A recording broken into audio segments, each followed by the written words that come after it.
Well, we should probably introduce ourselves. I'm Elaine Corpday. I do the webcomic Ribbon Soul, which is a graphic novel style webcomic. I'm Eric Mingy. I do Snow by Night. We are a colonial fantasy story. So instead of swords and sorcery, we are muskets and alchemy. Excellent. I'm Pete Abrams. I do Sluggy Freelance. It's about bunnies. Fluffy bunnies. Cute, fluffy Cute, bunnies. fluffy bunnies. So, what is the microserialized story? Yes, what is it? What? Oh, hey, great. Well, my take on the microserialized story is if you're doing something like we more or less are, I mean, Sluggy Freelance has kind of morphed into more of a graphic novel style over the years. I have my moments. Do you agree with that, maybe? Okay. You're telling a story, but you're telling it basically a page at a time. You're telling a long-form story. In some cases, it's an extremely long-form story, but you still have to try to hook the reader and give them something interesting every day. That's my take on it. That sounds pretty good. I'll go with that. Oh, okay. Well, I can tell this is going to be a thrilling panel. Well, you're going to have to get... You're not even, this is supposed to be my arch nemesis, and this is all that you can come up with. What? I'm totally sandbagging your panel. Oh, you're sneaky. Oh, I thought you were a lawyer. Damn it. Damn you, Eric. Okay.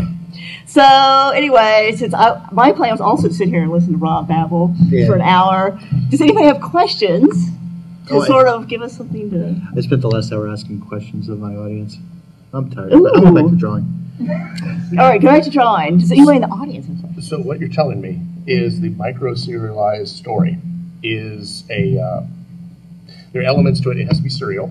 So it's posted, one page at a time, multiple pages at a time, one chapter at a time? Does that matter? I suppose it could be.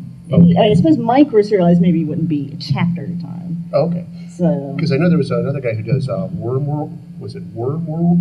And he does an entire chapter once a year. It's fantastic. But it's one chapter all at once. Once a year.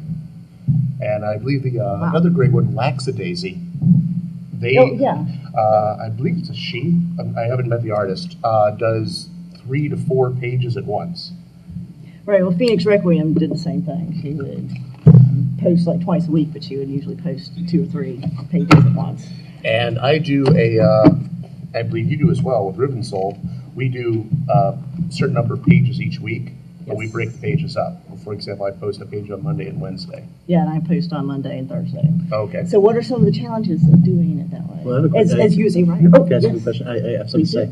Well, that's a question. Since you're working a page at a time, do you consider your page part of a whole, and if it ends at an uncomfortable point of transition, you just go ahead with it because the next page will catch them up? Or do you make sure that each page has something complete to give the viewer before going on to the next?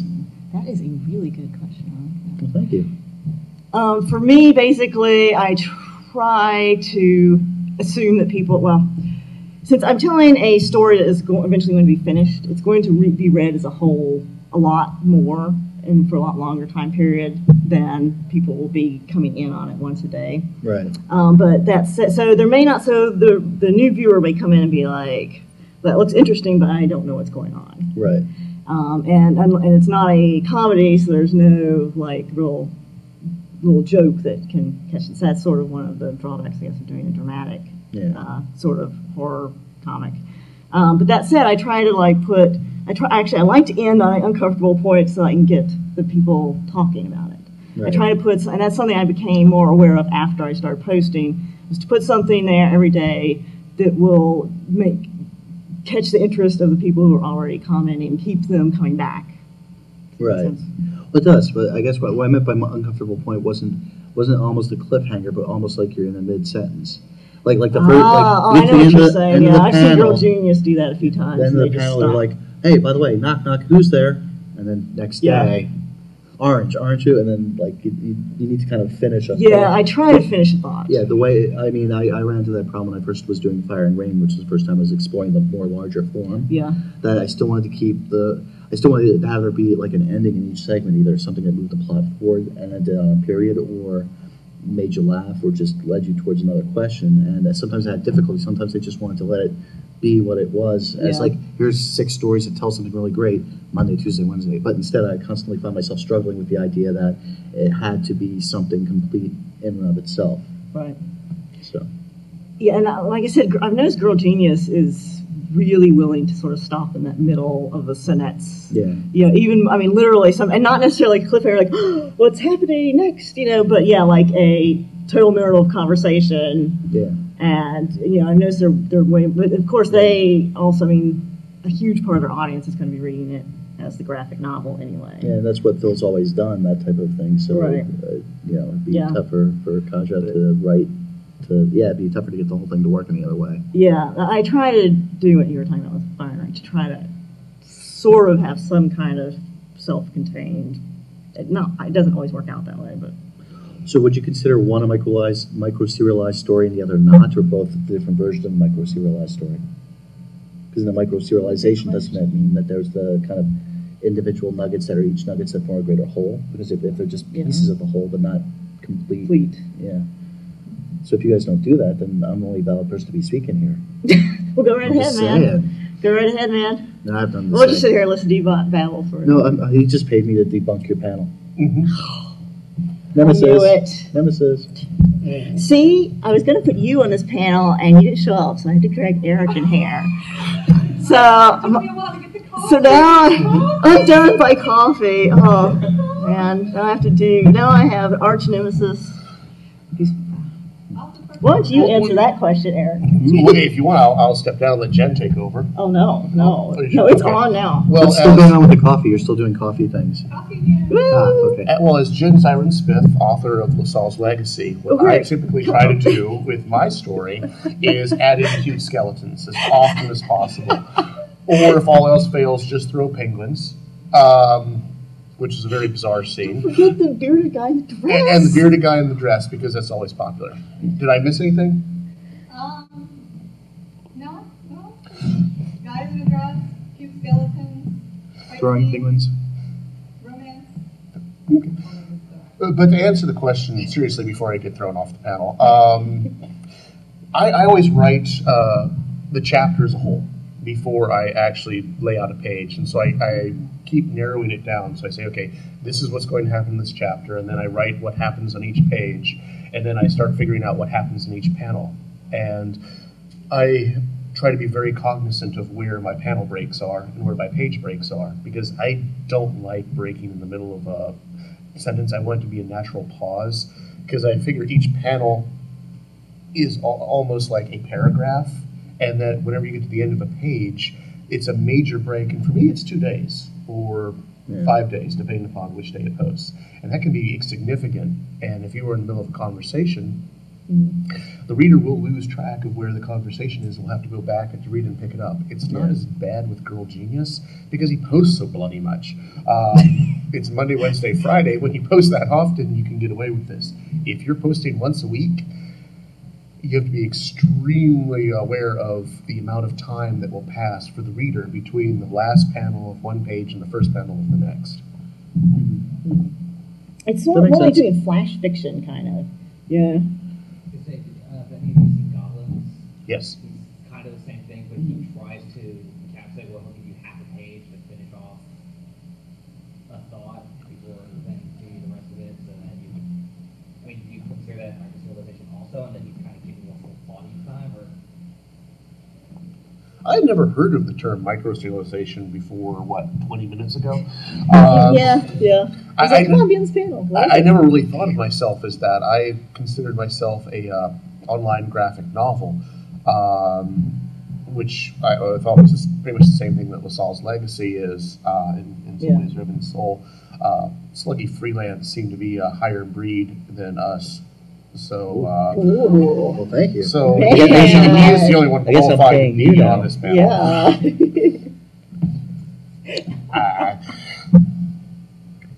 I appreciate what you said. I'm not texting to be rude. Okay.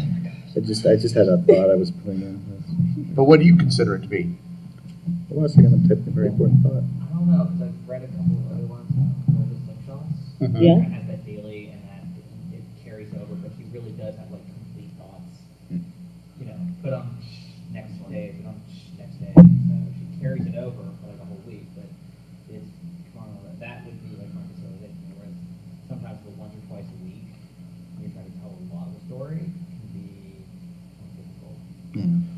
he's odd because he'll have those like 3-panel days and then he'll have like the what? Well, you see, that's what, sometimes when I have to fight revelation. that hard to get to the end of to make it a complete nugget. If I have to take it that far to do it on that day, I will. If I only have to go 3 panels to do it, I will jump for joy. So it's a lot. That makes my life a lot easier when I can pull that off.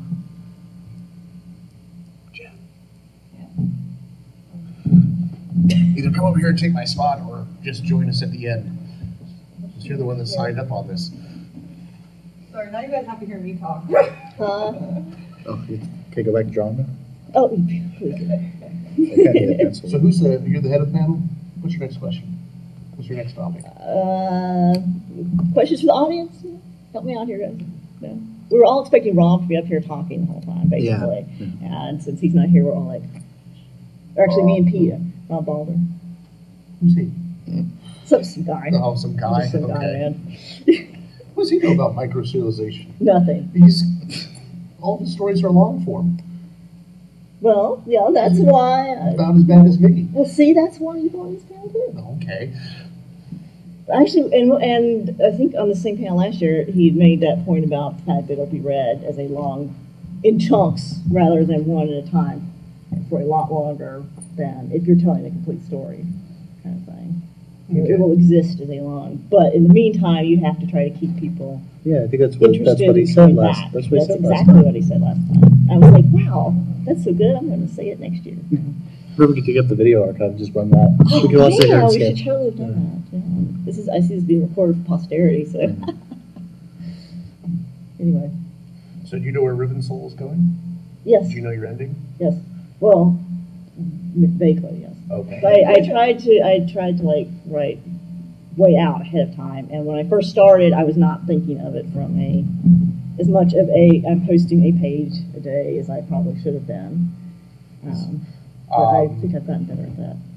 Do you think that's important for a micro-serialized story to have a destination in mind, or should it be more episodic, as you know, where nothing ever changes, like Seinfeld? I hate stories like that. Okay. Where nothing ever changes. Yeah. I think it depends on the type of story you're going to tell, too. I mean, if you've got a comedy, nothing doesn't have to change. So all you have to do is... Oh, that's a good point. All you have to do is, like, every day or every week or however often you update, you have to be funny every day, and then that's it. You know, you don't have to tell a story in a sense. I think if you want to tell a actual narrative story, you almost have to know... If you don't know where you're going to be going, the end at the beginning, at least kind of know a little bit of how you're going to get there, and discovery write it that way if you want to do that way. But I think that you have to at least know vaguely where you're going to go. Otherwise, then you end up with like, oh, I could go here and here and here and here, and what do I do? And whoops, do I have to retcon now because I just screwed something up? Is continuity important for a micro-serialized story? You're stuck on using that term. Yes, I am. And he said every single time you ask a question, aren't you? Without a shiny light. So is it important? Continuity? Well, I know it's important for... I think it is, however. Okay. I'm not a big fan of retconning unless... I agree that continuity is important for the micro-serialized story. I knew I was going to spit that out. I also enjoy alliteration occasionally with my micro-serialization. Thank you for coming to the least informative panel you will come to all weekend, by the way, guys. Well, continuity is really important when you have such a complex world and lots of fans who will yell at you relentlessly to get one little thing wrong. I remember that one with the spores, with the fern plant. You were getting yelled at all the time. Yes. Ferns don't have spores. They look like a botanist or something. So what happens if you have continuity problems? Can you go back and retcon it, or do you just figure out another way around it, or write an almanac like I do that explains that's the way the world works? You know, Say, yeah, I can only just come up with an excuse for it, because luckily the whole spore fern thing was said by a character who was dumb enough to not know the difference, and so I guess he just didn't know. I, of course, knew. Of course! That was a clever ploy to show the reader how stupid this character is. Yeah, well, I find it difficult to go back and retcon things, because it's already kind of been, people have already moved on from it, and if I change it in the past, then I have to tell everyone, hey, everyone, come back here and reread this particular comic so you know what really happened, and no one will do that. Yeah. They don't listen to me. They don't? No. They do when I say buy this. But when I say go here, they don't. So I'm okay with that. It works. It works. Have them buy the new script. What? Have them buy the new old script. Exactly. The new old strip. Well, Limited edition prints. There you go. The old This is what strips. really happened. Yeah. You can buy it. Oh, yeah, the one time I did retcon was it wasn't because of continuity. It was because of a legal situation where I was quoting music, and I was informed It was Fire and Rain, wasn't it? yeah, I had to That's go right. pull lyrics from Fire and Rain and do that before it was published, because I was in violation of. For some reason, I didn't know this. If you put like 7 words from a song, it's almost like you took the whole orchestra, the recording, the sound, the melody, and everything, and claimed it was your own, and stuck in their ear and said, I wrote this. I thought it was just putting in people's minds something they might know or making them interested in another product that they might purchase, but apparently it crosses... Double A doesn't put that. I would picture there need to be some type of sound playing for it to be infringing on a piece of music. You're denying the music companies their money. Exactly. You want their money. Yeah. Well, I wasn't actually threatened. I was informed that I was in Exactly. violation. They need more. Lots more. To not pay their performers. And that's like a totally different Yeah. situation. You're not like changing I'm not changing what happened. what happened. I'm just making it less cool. Retconning is changing what happens, not changing artwork like a grenade when it comes to Right. Okay. Did I retcon that? Yeah. Okay. You Yep. didn't, you went back and you're like, remove the pin now. Okay. I left it out there for a few years so everyone could get their chuckles. I had someone throw a grenade with the I left the pin and it exploded. It's like I gotta pull the pin out. I let it go for a few years. There was some fella that made fun of me making that mistake. But eventually, like, you know what? It's gonna be in books eventually. I gotta get rid of this. So That's yeah. kind of like correcting a typo. Yeah. You know, I mean, I might not necessarily go back and repost it because who's going to go back and look at it, but, you know, before I do it in the book, I'm going to... Yeah, you're right. It's more like a typo. Well, you would, yes. Yeah. So yeah, Eric no, I don't would. think I've ever had to retcon. What? I stopped listening. Fair enough. No, I was trying to get a witty comment, but I was not fast enough or smart enough to get the witty comment in. Anyway, how do you feel about that, Jen? About what? She hasn't been listening either. I really probably should. You're all fired. None of you are microserialized enough to be here. None of you. I thought it was probably wise he pulled the pin out. You're not microserialized enough. You're not microserialized enough, and you're not microserialized Damn enough. it! What about Rob Balderman? Why don't you get Dawn from Zorford? Isn't that I don't microserialized? think I know, Dawn. Oh, you need to meet her. Okay. She does Zorford and Friends Perhaps and the somebody I Vendors. knew. It's about Who I knew was it was doing about a something pair that of was... aliens. They're pretending to be pets to study. Oh, I think I've seen her ads. I put it wonderful. Yeah. You seem like you can be loud when you want to be. Do you want to go in the vendor's room and just bellow out, is anyone here microserialized? Whoever says yes, pull them into the panel. No, I'm not doing her work for her. Hey, man, I showed up. All righty. What more do you want? What do you people want from me? Outline, agenda of what we're supposed to discuss.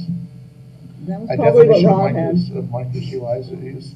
I'd never heard of that term until 20 minutes ago. Wait, 25 minutes ago. No, I think we figured out what it is. Okay. Instead of you getting that whole nugget piece that you do for each day. That you're trying to do something. That's You're it. You, wrapped up. you ended at a point that kind of makes it, in some regards, a whole thing, but that builds up into a bigger story. So, probably, like, Oh, that's not me at all. yeah, I don't think so. Oh, well, sorry. That also has to be good. Sorry. That's not me either. Yeah. Actually, yeah, I'm sorry. Wait. I take it back. There's no requirement on true entertainment value in being microserialized, so you have a chance of staying. That's true. I figured you were here. They were letting everybody in. Yeah, that's right, buddy. Yeah. I have no response to that. That's right, buddy. Texting because it's very important. Alrighty. Well, one of the things we do that might be microserialized on more of a macro level is at the end of each chapter we do a vignette, which is to allow my artist opportunity to catch back up and build our buffer. We bring in a guest artist that does a short story. Right. And that one is drawn as a very small concrete whole where every page is supposed to advance the story and be self-contained. And then just after about 3 weeks, we move back to the main story. Okay, so we've established that you're not microserialized, you're partially microserialized. You're still not sure what microserialized means. Yeah. So now we've established our credentials. We're ready to start informing you all about the process of microserialization. Yes. If you want to be microserialized, don't do what I do. Kind of do what he does. Maybe do what she does, and definitely do what he does. Don't do what I do. You don't want to do what I do. So basically, don't copy any of us. Yeah. Whatever we're doing, do the opposite, and you'll be fine. Right, so at any point, if you guys have any real, actual questions that would help inform you on the process of writing a microserialized story, please feel free to raise your hands. Yes, please. Because we're dying up here. Anyone? No? No. Now let us off the hook here. Oh, we got one. How often do you work off of notes, or do you use your memory, or do you get old? Yeah, all the above. Yeah, I tend to keep most of it in my head. Sometimes I will just take a marker or a pencil and a piece of cardstock and just start mapping out some things, but most of the time I keep it in my head. When I sit down to write the scripts, I tend to just write the dialogue because I already have in my mind solidly what the shot, whether it's going to be a upshot or a downshot or establishing. I already kind of know what's going to happen in the panel, so I just have to write out what people say. So that's what I do. I keep most of it in my head. I'll script out I'll sit down and script out like a couple of years worth. Boom, right there. The first 8 chapters, which is like I'm actually coming to the end of my scripting. So I have this idea, this mostly in my head. And I have a couple of notes here and there, and now I need to sit down and I'll script out another big chunk, addressing some of this in my head. So I should probably outline more than I do. I'm different than the rest of the panelists up here in that I'm just the author, so I work with a artist to do all the actual work. So I have to write extensive notes, which pretty much have the outline of how I'm envisioning the page, what the layout is supposed to be, then a description of what happens in each panel, and then dialogue below that about what's supposed to be said in each of the speech balloons, which Brittany will take, disregard about 75% of it, and draw it in the way that she sees fit. And usually this works just fine because she's very, very good. And so I have extensive notes, and so every page will have one of those scripts. As I said, I tend to do an entire chapter at a time so that I know how all the pieces fit together. I have a huge, big old timeline that I put on Post-it notes that I change when I feel like changing, because I just like to know where things are and how eventually I'm going to get there. Then I write a small outline for what I want to do in each chapter, and then I sort of break it down by how much I want to put in each day, and then I actually script it and say, okay, that's what I do. But I kind of need my notes because sometimes I'm like, oh, I'll do this, and then I'll read ahead. I'm like, oh wait, that's going to be coming later. Okay, maybe I'll do this and stuff like that. I can't remember a whole lot, especially without coffee. You should get like the red string, and they could put the Post-it notes on the red strings and string them all over the house, like in the Heroes with that one guy. I don't know, good things. Only good things out of Heroes was that room with all the funky stuff hanging all over the place. This all means something. You move this Post-it note there, and it's brilliant. Yeah. Yes, and then the pets come in and eat all your Post-it notes and string. No, my cat will chew on them. I was like, no, that's my story. But you love me. Story's gone now. Any other questions? Oh, a question. How do you manage your meeting time? Because you spend days, weeks setting up a house that you gag, and then at the end of it, either you've lost your steam or you've lost your passion for the joke, or the joke stuff. How do you deal with that? That would be you, Pete. Oh. I'm pretty sure the rest are really writing content. I would say, do you have a specific example, but you might have several. So. I'm just putting myself in your situation. I feel like I might spend 2 or 3 weeks setting up a joke and be like, tired of this. Well, the entire kitten story was set up for the joke that riff at the end of it says, gee, Zoe, sorry your boyfriend got eaten by kittens. And they start laughing. Zoe glares, and Torque says it's funny when he says it. That whole story was to tell that one joke. So clearly I have a lot of will to kind of stick with something to get to the very end of it. But yeah, no, I can't remember any time that happened. In fact, I get joy the further out I can set something up to really like hit you in the face. The longer I'm prepping that and doing it with you not knowing, and I come and hit you with it, that's one of the few things that brings me great joy. So, yeah, thank you. Hey, Rob. Yay. Hey, do you have any knowledge of the microserialization of the modern man? I have that knowledge. I have that knowledge. Share it with us, please. Okay. We're getting tired of our soft shoe. Well, can you fill me in on what's happening before? That's the problem with coming in the middle of a panel.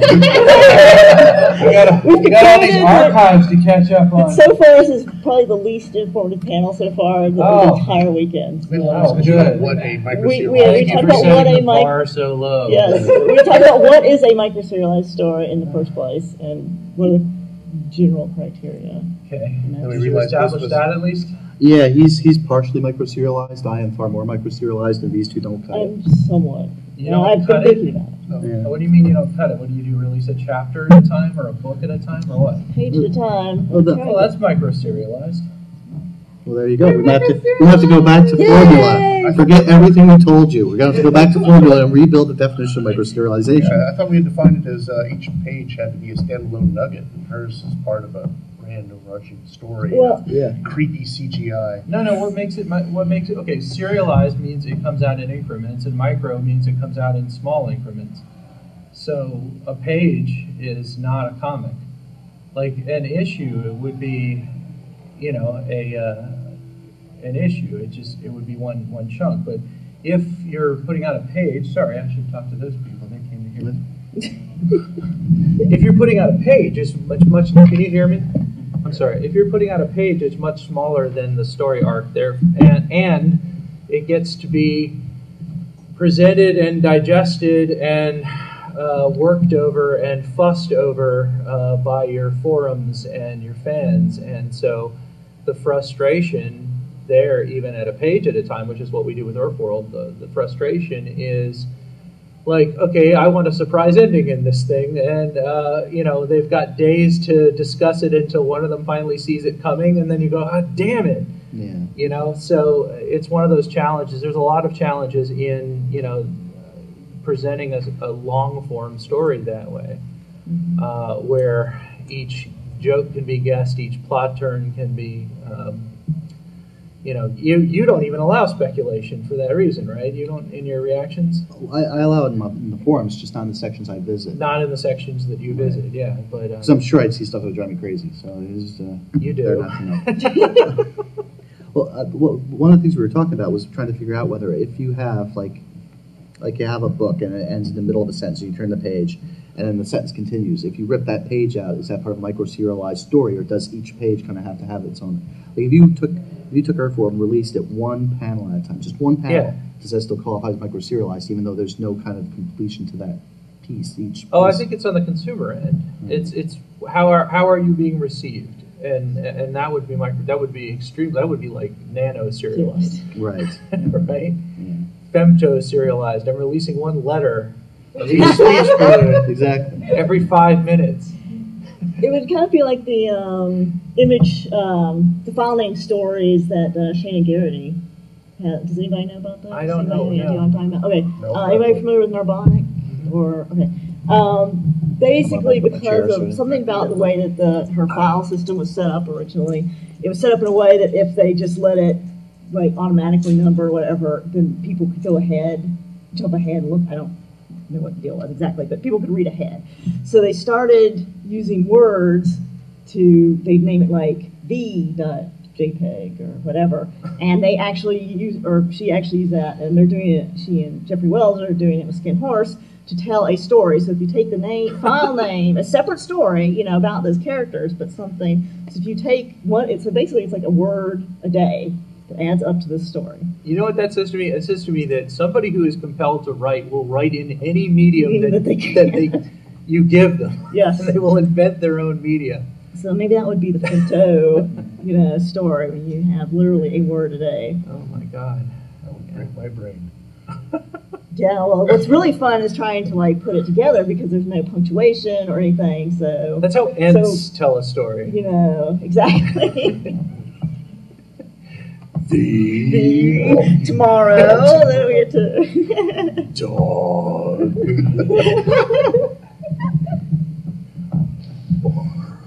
All right, well, according to the new revised definitions of microserialized, you can't throw us off the panel after all. Yeah, I guess Good not. try, Eric. Well, I wasn't. He was trying to throw us off. You put him up to it. What? Oh, I was just trying to ruin your panel, that's all. What did you Pretty good, right? What did you Pretty think good. it was, Pete? That every one had to be a standalone increment? Well, not necessarily a completely standalone devoid of everything else, but it needed to have some type of conclusion. It couldn't be in the step. Well, I try not to do that though with Earth World pages. Right, but if you had somewhere where he's breaking his sentence into like dots at the end of it, where he's looking at the menu, he's like, "What would you like to eat?" "I'll have the dot dot dot." And you have to wait till a couple of days later to say, "The roast beef looks good." So there's no reason to stop there. There was no tension. It was just you were making it 2 pages. You were making a 2-page story. You just broke it in half because that's where it ended and gave them that piece. To me, that's not the same thing as trying to make sure that there's something that you're intentionally coming to a conclusion where you're trying to bring some humor or move the plot forward and keep the guy coming back tomorrow because you decide this nugget ends here and then this nugget begins. And you don't do that then? You release pages that are in the middle of a thought or something? I don't know. That was part of what I said originally. I tried to wrap it up, like have something for each day. I think to me that's just part of the basics of comicking. Of putting it out in such a way that you're not breaking up between pages, even if you're doing it bound up. So give the reader something. A brand new reader's not going to come in necessarily and find and know what's going on and get a joke from reading this page, but you're giving your readers who are already there something to comment on, something to carry the plot forward. No, I'm not thinking of breaking up in the middle of this. Well, otherwise they won't say anything at all. Yeah. I mean, they won't care until the point at which I would think that the increment that you would want to release it in would be the unit that they would care about, right? I mean, I don't know whether to talk to you or just. Do you guys mind if we just do a round table over here and just? We're fine. You guys don't have to sit all the way in the back, by the way. It has to be, I think, some kind of story increment, and I think that ends up being natural to. You're writing in strip form, and you always were. But you run into these things where that the increment is, 3 strips stacked on top of each other, and that you make that the increment the day. Yeah. So, and that. You sense that as a writer. It's like, okay, well, they're not going to be satisfied with 1/3 of this thing. Right. I will not stop it in the middle of that thought. I must continue that thought, and may as well get to the punchline, and that's. You're like the voice on my shoulder. You gotta stop that. That's like what I hear in my ear. I'm like, I want to go to bed. I want to see my kids. No, you know that's not proper for you to stop here. That's not the way it goes. You need to put one more row in there. It's going to be like, I've run into so many situations where if I could just knock out 3 more panels, this is like 18 times better than if I stop it here. If I stop here, it's okay. If something falls on a Friday and I don't have to wait till Monday to put in the actual punchline, it's just not going to work. I find that very frustrating when writing Earth World because I will not adjust. I mean, we've had exactly one non-standard sized page in the entire history of Earth World, and that was when we were about to do the thriller style dance fight, and I really wanted to do a disclaimer along the lines of what Michael Jackson did in the video, and we said, due to our strong personal beliefs, Jamie Noguchi and Ralph Balder wish it to be known that this page in no way endorses a belief in Michael Jackson. It was before he died. We didn't include that in the book. I don't remember that one. But it ran longer on the website, but then we sort of chopped that out of the book, so we didn't include that one gag. But we have standard pages, and a lot of times I am very frustrated because I knew if I had one more extra row, then I could make the page accomplish things in the way that I wanted it to accomplish it. And I guess it's just a challenge to fit it. I mean, the current page we loaded yesterday, I think we went to 5 different localities in the course of the 14-panel page. Wow. But because we'd set up each one of those localities almost painstakingly, no one was having any trouble following as we jumped from You can only do that if you've set it up for 25 pages ahead of time, so everyone knows exactly what's going on at every locality, and we were able to pull that off. But it was a little disjointed and very dense. But you have a lot of panels per page. Yeah, more than most comics that I can even think of. Because I know she's more of the manga style, and you would typically have what, 5 panels per page? No more than 6. So sometimes I put in extra, but sometimes it is like the one splash page or the one or like 3 or 4 or something. I do try to give you a little bit of story, like a chunk of story every day, but I do like big panels. Now the reason why I bring this up is, which would be more difficult to find the proper way to give where the natural break storytelling? Is it with 5 panels, or would it be the idea of like the 14 panels where the surest way to be late is to have plenty of time? When you have 14 panels, you think, oh, I got all this room, but then I've gained a sense of about what it's possible to accomplish plot-wise on a given page, on a given Earthworld page, and the way that I do long-form plotting is that I keep essentially an Excel spreadsheet which says, for page 46, what has to be accomplished on that page plot-wise. What are we getting done toward where we're going with the plot? And those lines that I have for myself, they change. It's the reason I keep it in a spreadsheet and not like written down or something, because it would be nothing but erasers and cross marks. But they all read like old style Victorian novel chapter titles, like in which the hero falls down the stairs and discovers a mysterious box. That would be how I describe what each page has to accomplish before I write it, and then as long as I stick to that, then I let the characters have reign, and I use the space that's available to do that, and I try to be conservative about what goes into each one of those plot point lines and descriptions and everything. But sometimes the reason that I erase is that I know that there's other stuff that needs to be accomplished down the line in the story, and I find a clever way to like slip it into the dialogue or something like that, and so I no longer have to reveal that on page 48. I did it on page 46. So I'm always changing that, and I can condense as well as grow the total size of the book, but we're always aiming with the same size in mind for print as well. So. And issue size as well, because now we're doing book 2 in issues, so somewhere around 32 pages or something like that is how big one of those 1, 2, 3 act arcs needs to be. They've accused me of every page in the last 25, they've accused it of being a cliffhanger. And I'm like, if you have 25 cliffhangers in a row, you no longer have cliffhangers, you have a barn burner. I think they're mispronouncing plot. Yeah, as long as stuff gets done. I think what you're having is microserialized cliffhangers. I have yes. A series of tiny cliffs is called stairs. You're doing a slinky. Yeah. Nice. So how about you, Jennifer Zion Smith from Assault Legacy? What? Do you have anything to add to this about how you do it with your manga style template with its 5 panels? Do you have an Excel spreadsheet already set out? No, I'm not that clever. She has sticky notes. Sticky notes. Okay. See, I was paying attention. Yeah, some of us were listening. Well, the Post-it note was just phase 1. Then she moves to an outline that she says. Then there was a stage 3 after that where I faded. I have too many stages. So I'm not clever enough to have an Excel spreadsheet. I just like have my little blurb. I'm like, oh, okay, this is about what needs to get done in this page, and then I sketch it out, and then see if I like it or see if I don't like it, depending on how the sketch works and everything. So, and sometimes I have cut pages or pasted things together, depending on my storyboarding. So that also ends up being part of the writing creative process for me.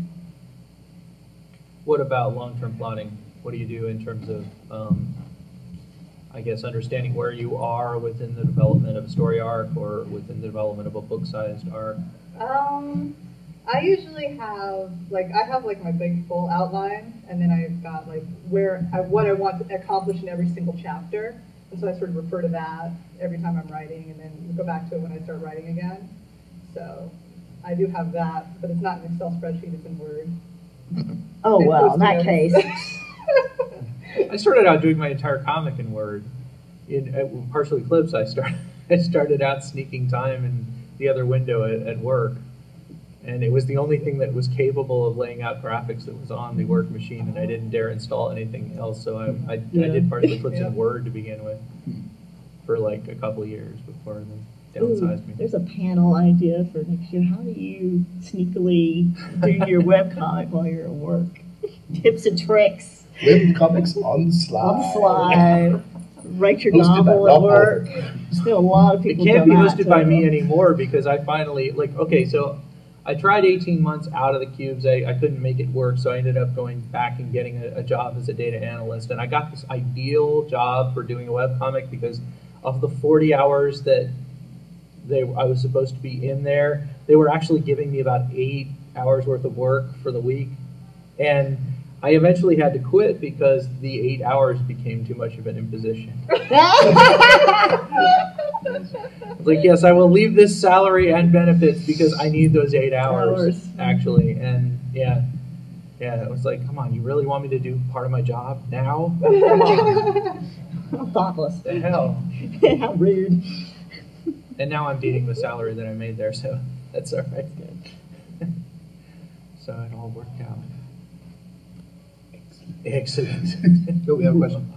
If you could matter to have, different size pages in every book and different number of pages, so you didn't have the constraint of fixed pages, would that make things easier or harder?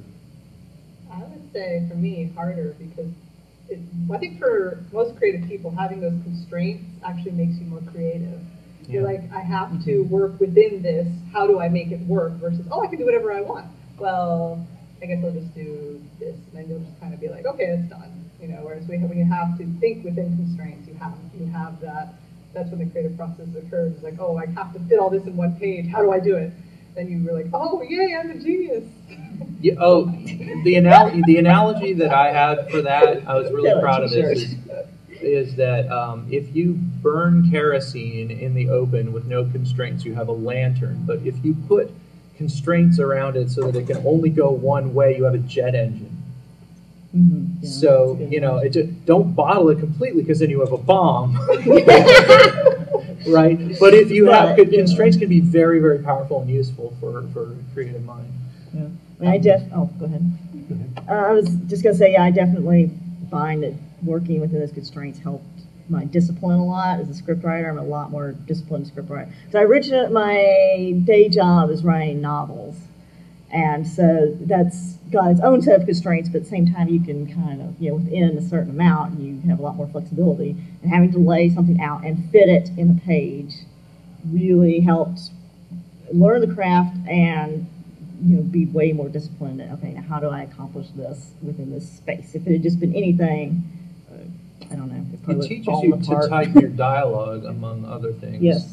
When you realize that if you're just letting the character ramble, versus getting across the simplicity, it has a lot of power. When a character can say something as straightforward and simply, it's almost like poetry versus prose. If you get it right, and you let them find their voices that way when they need to be more concise. That's been the biggest because I wrote my script out so far in advance. That's been my biggest alteration I've made going through is seeing that, like, why I'm wasting 3 panels saying this when I could do it in 1 panel. Yeah. Yeah, I like to say, from my point of view, I've been doing this 14 years. Screw discipline. I'm tired. Get off my lawn. Right? Damn kids. Check this out. I got the best thing though, because when I run out of room on the page, when I'm planning out the page, is what I do. Just even smarter than what you do. So check this out. I lay them out in pages, right? But if I need to go further, I just start the next row on the next page. But when I release on the web, it's released in a straight line, so you get everything, but it's all ready to go in book form. What I do, which is stupider, is I forget to make the books. See, that's my problem. But I'm halfway there. Halfway to being smarter than you, which means I'm half as smart as you. Well, but I don't. But you don't know half of what I do, because I also. Oh yeah. Yeah. No, because in book 2 we're doing. Well, I'm so many halves. I'm microserialized. Oh. World. So that was a cliffhanger. There you go. It was a total sinking there. I'm hanging. Answer your question from my point of view. To answer your question, I would quote from Rosencrantz and Guildenstern are dead. The audience knows what to expect and is unprepared to accept anything else. Whenever you're laying this out, the audience oftentimes will expect you to do a standard format, whether it be my 9x6 or the manga style or the 14 panels that Earthworld does, or his 3 strips on top of one another. Once you start establishing your routine and how you're going to lay out your story, the audience comes to expect that's how it's going to be laid out. So if you start changing it up a lot, It's totally wrong. Again, it's totally wrong. if you start changing it up a lot, you're going to have. He's right. The caffeine must have kicked in. I don't know my meds. Here's the thing. Here's the thing. He's right. You train your readers what to expect. I've trained my readers to not know what the hell I'm going to do. That lets me mix up the sizes. If you give them the same size every time, that's what they're going to expect. If you mix it up all the time, that's what they're going to want. But also listen carefully what he said. When you lay out the 3 panels, it fits in the book. I have to be cognizant of that as well. We all do. If we're going to print this, this has to fit into a book. If you're going to do it the way Wormworld does, which is this giant 1 chapter that just scrolls and just keeps scrolling, and it's wonderful on the web. But how do you print that? On scrolls. On scrolls? Yeah. On scroll. I mean, On toilet paper. I mean, you have to start at one side of the room and sitting on Toilet paper. Yeah, exactly. And you want to talk about microserialized? Number the top of that page. Time for me to go read another increment of Wormworld. I think it might be 2 increments. So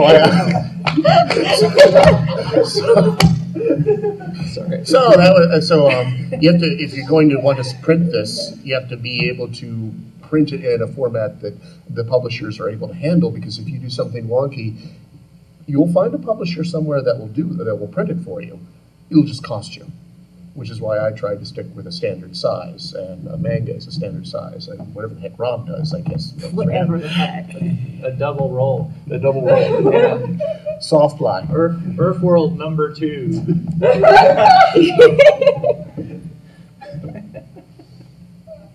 That's how we're releasing that one. Is there any more bombs you want to throw? No, Okay, you're good. I'll wait till you start talking again. I'll jump in. How do you guys deal with writer's block that's not banging your head against the wall? When it comes like you've got a point B and you need to get to it, let's say you're under a real deadline. Let's say the book has to be out by next month, and you've got like 75% of it done, but there's like this 25% that you just can't figure out. You missed the deadline. You just missed the deadline. You miss Christmas, you miss Gen Con, that's we've done it and it's cost us, but I mean, that's our so-called solution. I try to script way in advance. Like I'll sit down and do 100 pages of script at once, and now it still has to be drawn and everything, but that's where it starts getting hairy for me. But so it's already there. I know what I need to do. I just need to actually get it produced. There are different kinds of writer's block. Everybody thinks writer's block is not knowing what to write. Sometimes it's not that. Sometimes it's more akin to stage fright. Like, okay, I know what this needs to accomplish. I'm not lost, but I don't know if I can hop the same hurdles that I've been hopping in the past. I don't know if I can make it as good as it's been, and you start to get a little bit paralyzed, like especially if you've read, speculation that was close to what you're about to do, and you plan to do that anyway, but it's like, oh man, do I need to outsmart the readers, or can I just present this? There are like 4 or 5 different flavors of writer's block, and each one you get over usually with the same. I have the same magic cure for all forms of writer's block, which is that you unplug the internet, you sit your ass in the chair for 8 hours, and it cures anything at all. 8 hours a day of ass in chair will cure any problem you have with writing. Period. But with the internet off is the caveat there. So that's my blanket advice to all writers for any reason. Just write through it. Stop all distractions, make it you and the page, and after an hour and a half of doing nothing and staring at a blank document in Word or Notepad or whatever, sometimes you just go, kind of bored. Yeah, I better start writing All right, something. and it might be crap, and you might throw a lot of it away, and but you'll have gotten through it, and you'll have. But at least you worked figured out where you're. Yeah, at least you worked through it, and you okay, this is what I needed to do. Because I mean, like, if you have crop on the page and you see it, you're like, well, I don't like that. You can always change it, But if you have like a blank page, there's really nothing you can't edit a blank page. Yeah, you can't know? fix a blank page. But you can fix anything that you don't like. You could form a skeleton too. If there's if there's some part of the page that is like one funny line or something, it doesn't matter where it is in the page. Put it down and write around it. Sort of write what led up to that funny line, write what comes after that funny line, and you'll see it shape up, and then you can chop it down into the format that you need it to be. Copy paste is your friend. Oh yeah. I've written chunks and chunks, like, oh, copy this, put that up here, put this up here. Like anything that I've taken out, just copy it. Sometimes that's the solution to the real estate problem too. Like if you get a page that's going too long in script form, you can often say, well, this part is so good all by itself, then I'm going to make that the basis of the next page that follows. Mm-hmm. And so your page undergoes mitosis. Like the words kind of like line up and form up, and then you have two pages, and you adjust your plot outline accordingly. I've had that happen several times. It's like, oh, I can do this in one page, and I had that happen with the book. Book 2 was supposed to be just to the first turning point of book 2. Whoops. And now it's book 2 and book 3, Yeah. with the awesome part to come in book 3, actually. Yeah. So, you have that to look forward to. Well, I think we're about at the end of the panel, so... Any last questions? Gee, I wonder why. It was a microserialized panel. All right, well, thank you guys for coming. We appreciate it. We really appreciate it, listening to us babble. By the way, you're all wrong. Just saying.